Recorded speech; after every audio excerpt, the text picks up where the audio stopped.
Let's talk. Giles Brown.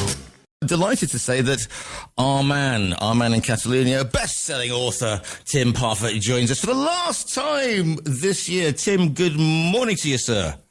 Good morning, Giles. How are you? I'm very well, thank you. Presumably you are busy packing the books because of those orders for the perfect listeners. If you're looking for that perfect, stocking filler, something to put a little twist and increase your knowledge of Spain and the art scene, then here you go, Tim. Quick plug. Well, you could read the Madrid Connection, which is the latest book over Christmas. I think that's how I should plug it. I think it's perfect. Roaring fire. In the interminable holidays that start now and go on until 24th of February or something.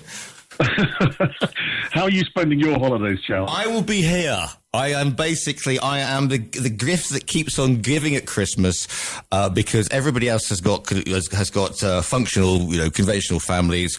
But personally, I like to come in and spend my time doing live radio because it's the best time of year to do radio. Right. And I love being here over the Christmas period. So yes, including a 3-hour Christmas morning show, which is going to be crikey. No, it is honestly it is the best ever. The playlist is already picked because we're not going to be playing any Killing Joke or anything off the top of this. So yeah, it's I'm really looking forward to it, and really visiting some of the highlights of the year. Now, one person for whom Christmas can't come soon enough is, of course, our embattled Prime Minister. What's the latest, Tim? Well, Pedro Sanchez, yes. I think we've spoken about him several times over the year, Giles, and we were wondering if he was still going to be in power at the end of the year. And at the moment, with about 10 days to go or whatever, he still is. And I think I put my bets on that, and I think I'm right. I think he's managed to last the year amazingly. He's clearly got thick skin. You have to be a politician. But he recently said at a party, their sort of like annual get-together, and they held it in the region of Extremadura on Monday of this week. He said that he was dismissed all calls to call early elections, and he even said that it's an honour to govern even in these circumstances. So he's admitting that the circumstances aren't perfect at all. It stems obviously from two things now. Actually, the corruption scandals that are going on in his party that we've spoken about as well in the past, and there's two of them are coming to trial in the new year. And also his brother, who's been accused he's been accused of, peddling, influence peddling. Yeah. That's the reason he is facing trial, which is his trial's actually going to be in May next year. It's been postponed from February. But I mentioned his brother because it's quite key to what is going on at the moment. We have regional elections in Extremadura this coming Sunday, which is strange. I was wondering why they could possibly have had their party in Extremadura, because you're thinking, Badajoz is a nice place, but still, yeah.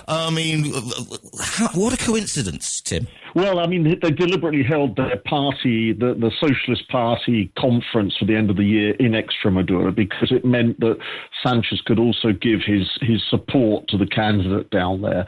But the thing is, it's going to be very interesting. Just to give your listeners a bit of backdrop on this, the Extremadura region up to now is governed by the PP candidate, and she actually came to power there in 2023, and she's been running it with the help of the far-right Vox party since June 23. But she's basically called early regional elections there because she can't get support for her budget, the regional budget, which sounds familiar for the whole of Spain. Vaguely, yes. And so they hold these elections on Sundays, and they're having it this Sunday, and I think I think the outcome will be very interesting, but I think the PP and Vox will probably get back in, but I'm not sure because with what majority. The candidate that Sanchez has appointed, there's lots going on here, even as we speak, Giles, because there's stuff breaking news on Twitter at the moment. It's a guy called Gallardo. He was formerly part of one of the provincial councils in Extremadura, without going into all the detail. But he basically is quite close to Sanchez's brother, David Sanchez, and now there's accusations that he had offered Sanchez's brother a house that belonged to the Extremadura provincial government in Badajoz whilst he was being investigated with the Guardia Civil. So anyway, this is all coming out at the moment. The enchufe that goes on is quite something, isn't it? Yeah, so we're going to see if this has an effect on the elections on Sunday. I'm sure it will. And so Sanchez, basically, going back to the original point we're making, he said he's not going to stand down. Everyone's calling him to stand down because of the corruption cases that are going on. But also at the moment, Giles, we have another thing that's happening in the PSOE, the Socialist Party, where there are a series of sexual harassment controversies that are undermining his party. And this is within the party itself, not the coalition government. Now, you have to bear in mind that Sanchez has always claimed that his party is very, very, is a champion of gender equality, and it's a feminist party and so forth. It has an absolute commitment to feminism. Absolutely. But these sexual harassment controversies are really undermining that. And it came to light earlier in the year with a guy called Francisco Salazar, who was a close aide to Sanchez. And he had to resign from his role earlier in the year for inappropriate sexual behaviour. I won't go into the claims of what he was doing, but it's quite revolting, some of the allegations against him. And since then, obviously, one of the main head PSOE figures has also in the trial that he's going to be facing, there were lots of recordings of him speaking with another guy about, talking in crude terms while arranging encounters with prostitutes and so forth. So it goes totally against Sanchez's gender equality, championship. That's what and so it's not a good time for Sanchez or the PSOE party. So much so that the coalition partner that they have, which is the left-wing Sumar group, have asked for a meeting this week before the end of the year to really, they don't want Sanchez to resign. They still want the whole thing to carry on, the coalition, but they need to address this issue. That's what they're saying. So, but, he's managed to get to the end of the year. Let's see how things pan out in January. It's going to be very interesting. I mean, that whole thing, it just, as soon as I read this about, using the services of an alternative club, it just lets me, I just think of the return of the 4 Pasharan Friday afternoon lunch. It's politics of the dinosaur age, isn't it? That whole macho sort of, which obviously, Zapatero and the PSOE had made big strides to bring in women and include women. So it's a really damaging thing amongst the women who are predominantly sort of lean towards, parties like the PSOE, because they are championing their rights. Yeah, I agree with you. I mean, I've always said actually that Sanchez, I think his cabinet, which is very, very weighted with female ministers, I think he's been successul on many fronts because of these female ministers that he's got in different positions. I think they're very switched on ladies, and very, very capable of what they're doing. I mean, he's got 2 deputies. He had 3 deputy prime ministers, all women. I think they're very strong in their roles, and these guys. The guys that are facing corruption trials, I say guys, they're all men. Sure. And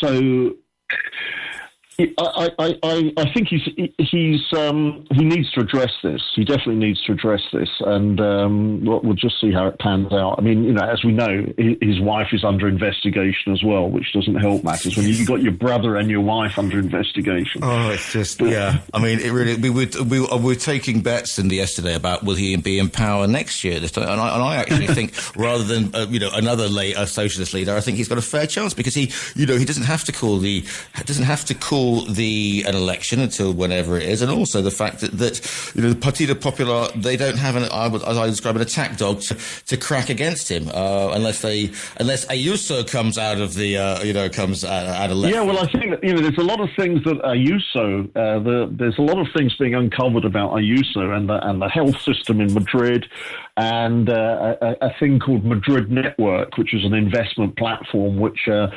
allegations there. There's been some money laundering there through Ayuso's government, but they're just allegations. And then the other thing also is actually in the new year. I don't know exactly what date, but the judge who is investigating the Valencia fallout of the flooding. And the bad, reaction from the government down there is now called to testify the president of the PP party, the national president, Alberto Núñez Feijóo. Now, no one's saying that he did anything wrong, but they want to clarify how much he knew and how much he was giving instructions to the Valencia president. So he's going to have to testify. He's been called by the judge to do so. So that could also throw up many things. If they find out he also was in an underground car park between, let's move away from that one. Because there is it good news? Is it bad news? We don't know what's going on. This is if you want to travel on public transport, there's a flat fee, and I could literally leap on a bus. I mean, it'd take me an awful long time from Marbella, pop by to see you, and then go over to Galicia and go and see Deportivo La Coruña play or something. All for €60. What's going on, Tim? Well, it's not going to be as simple as that, Giles, unfortunately. But so they say. They're launching this €60 monthly nationwide travel pass from the 19th of January. But immediately they've also said it doesn't affect current discounts, because I found it a bit confusing. First of all, I think that, some people have been saying, they've only announced this to divert attention from the corruption scandals and everything. But the government said, no, because they'd already mentioned they were going to do this earlier in the year. So they've announced it, the Transport Minister, Oscar Puente. But I don't know, I think it's a £60 fee monthly that you would pay to get. I think it's going to help. Yeah, it's going to help commuter trains, regional trains, or metro and state-owned buses. But like all things in Spain, because of the regional governments, it also depends on the regional authorities and even the local administrations deciding to participate. And as with all these things in Spain, each region is either left or right. And because this is a left-leaning government that is introducing this, you might find that in Madrid, for example, they refuse to take part in it. So I think your travel. If you do get the travel pass in your region, it will help you to travel within your region, but I don't think it's going to help you to travel across the whole of Spain. And also the AVE, the high-speed services, they're not included anyway, nor long-distance coach routes. So because there's a private. I've just got these visions of you being ordered off at Ciudad Real before the checkpoints of Andalusia or Extremadura, because we're Partido Popular areas, and obviously the Catalans will just go, doesn't apply to us. We're Catalan. Well, yeah, don't get me started on the Catalan. We have enough problems here with the Catalan railway system at the moment anyway. But they say that official estimates say that the initiative is expected to benefit around 2 million regular public transport users across Spain, I guess commuters. But we've had these heavily discounted travel passes for a couple of years now. They were first introduced in 2022, at the start of the Russian-Ukraine war, with the high prices of fuel and so forth, the inflation. So energy, fuel and food prices. There were the inflation in Spain. So Sanchez brought in free travel for us all. I don't know if you benefited from that, but I certainly did for a couple of years here. And then it was scaled back to a 60% discount. And many people are still benefiting from these discounts that exist. But now they've brought in this new pass, They're calling it a nationwide travel card, but I think it's more going to be like regional travel card, depending on who your government is. We should watch that. We should watch that one with interest, but I'm not going anywhere soon. And finally, this made my eyes water because this is the ongoing Airbnb saga, and good blimey, O'Reilly, Spain isn't mucking around with that one, is it? Tim, tell us a little more about this. Yeah, again, this has also been going on all year. It's the mass tourism that we have in Spain and the lack of housing for young people. It's a kick on from all of that, and the government's plan to cut back on illegal tourist rentals, basically, and to rein in companies such as Airbnb and Booking.com. I mean, during the year, we've talked about this. They've claimed that there were 65,000 Airbnb listings that violated consumer protection regulations. And they violated them because the government brought in tighter controls on tourist licenses, no? Yeah. And I found it a bit strange because Spain earlier in the year, they ordered Airbnb to remove 65,000 holiday rental listings, which they claim were illegal, and Airbnb agreed.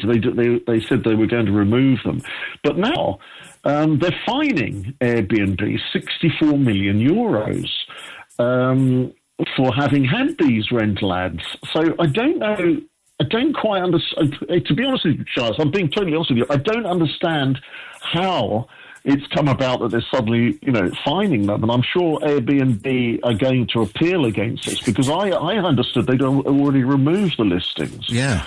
Exactly. I mean, this will rumble. They're not going to go, okay, fair enough. It's a fair cop gov, and hand over, that sort of thing. And this, I mean, it makes you wonder where the 65 million goes to as well afterwards when, exactly. Airbnb. And also that whole thing about, I can understand with some of them if you're in a residential area, you're in Barcelona, you're in that area, so and I know, of course, in Marbella that there are things. But to say that this is the bane of, this is why poor Spanish families cannot get housing is a dead cat theory in my honest opinion, because they need to put in social housing, not just a couple of apartments in Barcelona or Marbella. Yeah. I mean, you've spoken about this before. I mean, it's not just Airbnb. They're also targeting Booking.com, and Booking.com had to remove another 4,000 tourist rental ads. And so. But this is just probably the tip of the iceberg. It shows, this is the stuff that gets the headlines, that the government are targeting Airbnb and Booking.com. But it's not solving the housing crisis in Spain at all. And I'm sure these huge corporations are gonna appeal, like also Ryanair have done with Spain. They've been fined millions as well for different things, and they're also appealing against the Spanish government. But I don't know. It's a strange one, because also I'm sure that Airbnb will probably go back to the 65,000 people that have put these listings on their site, and probably try and charge the individuals in Spain. Basically, yeah. I mean, you will find that happening as well. And I will draw a veil over two things. One, the massive influence that the hotel lobby has in Spain, and also the other one is the fact that this actually, because I was watching Spanish Canal Sur, and there were Spanish families saying, well, we used to come down to Cadiz and rent a place for, because we had got a family of 5 and whatever, for our break of 2 weeks in Cadiz, and now we can't because the only place we can do is a hotel and we can't afford it. Yeah, I mean, I think that this year will be remembered as well. If images from the year, as often these newspapers show, the thousands protesting against tourism in Barcelona and beyond. Specifically here in Barcelona, we had protesters using water pistols against tourists just sitting outside on terraces having lunch, being targeted with water pistols, and I think that's one of the images of the year.